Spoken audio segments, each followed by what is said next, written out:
So the sun, it's just gone into Sagittarius, and over the coming days, it's making an exact square with Saturn in Pisces. So this is a very important time for us to stay grounded. It's a really important time for us to stay present. With the sun in Sagittarius, there's an activation, but with Saturn accessing this, it's going to push us a little bit towards doubt, towards fear, introspection, which can be good or bad, depending.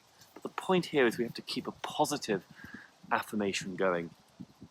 So the thoughts of today is a fantastic day. This language is useful, it's important, rather than today will be. Now we would keep it present. You know, the universe, I learnt this from Dolores Cannon, the universe, it doesn't understand the language of the future. It's always grounded in the language of the present, the eternal present. We have to stay very present here. I mean, this is what good Saturn does. This is our lesson. So today is a fantastic day, even if Saturn is making you feel heavy, sluggish, anxious, confused. Let's try and keep it very much about today is a good day, as opposed we hope it will be. Because in a way, our thoughts become our reality. So declaring the present in affirmative terms aligns our vibration with our desires. Our words shape our world. So we have to be mindful of our choices of language. Mercury is in Sagittarius, mindful of our language.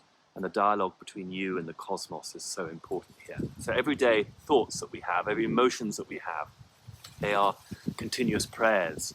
And when we broadcast it in the right tense, when we broadcast it in the correct frequency, the universe will listen. It's a bit like tuning into the correct radio station, you know, getting away from the static. So the universe, it has its own perfect timing. It's about divine synchronicity when we listen. So we mustn't be passive about receiving. I think Sagittarius asks us actually to get active. It is mutable fire after all. It's a firestorm in the sense of it.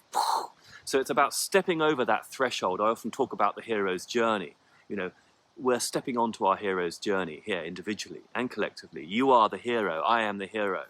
We're not waiting for the wish to drop in. We're creating the space to be the wish. We are the wish, the present tense again. So good Saturn, it's about being present and using the archetype of structural foundation to create the reality. The moment you conceive a desire, it's already here in the quantum realm. And it's all about aligning with that vibration. Because why? Because I think the universe, the world, is a place of resonance. I mean, this is the reality of our realm. This is how the universe is designed. Tesla taught this. The ancients knew it, and we are rediscovering it.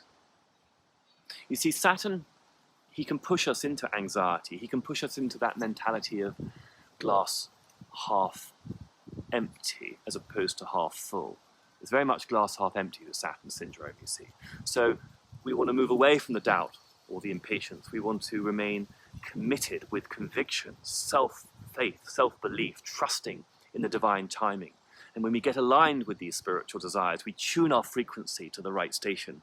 As I mentioned, you know, and then the energy flows where the intention goes, as Alex Collier so often says. You know, this is about the spiritual alignment, letting go of lower vibrational energies, doubt, jealousy, anger.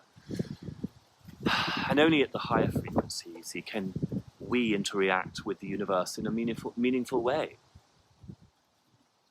Manifestation is a way, in a way, manifestation's a divine dance. You know, when did you last dance solo? And when did you last call it a partnership? You know, you need to dance with your higher self. I must dance with my higher self. It's challenging, but when we do, it's remarkable. We're never alone on this journey. Our guides are here to help us, to reconnect us to our higher self, to our divine self.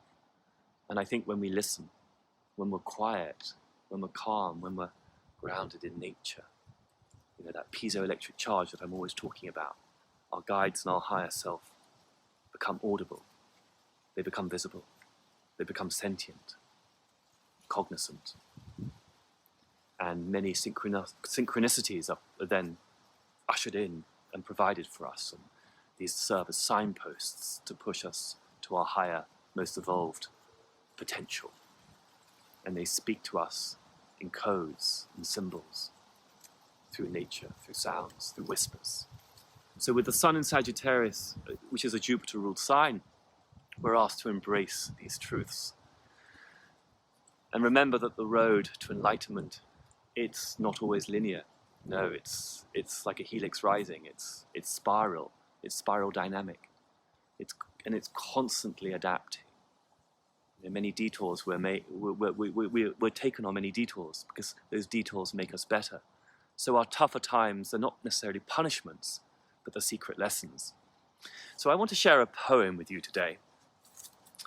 And it's a poem called I Know Why the Caged Bird Sings. And it's by Maya Angelou. And it goes like this. The free bird leaps on the back of the wind and floats downstream till the current ends and dips his wings in the orange sun rays and dares to claim the sky. But a bird that stalks down his narrow cage can seldom see through his bars of rage. His wings are clipped and his feet are tied, so he opens his throat to sing. The caged bird sings with fearful thrill. The caged bird sings with fearful trill of the things unknown but longed for still. And his tune is heard on the distant hill, for the caged bird sings of freedom. The free bird thinks of another breeze and the trade winds soft through the sighing trees, and the fat worms waiting on a dawn-bright lawn, and he names the sky his own.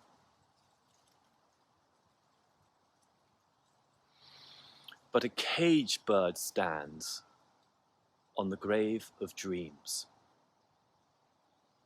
His shadow shouts on a nightmare scream. His wings are clipped and his feet are tied, so he opens his throat to sing.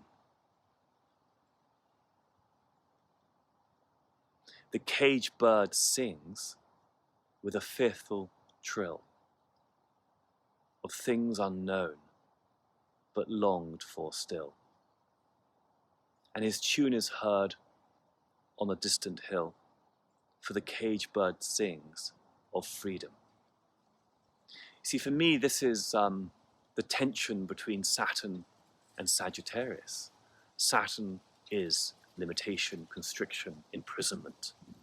And Sagittarius is really freedom.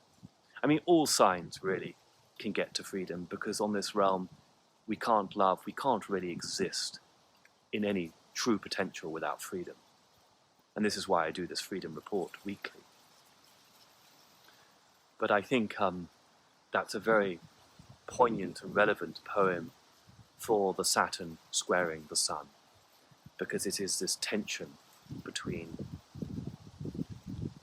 being enclosed and restricted on the one hand, and being free and open on the other. God bless.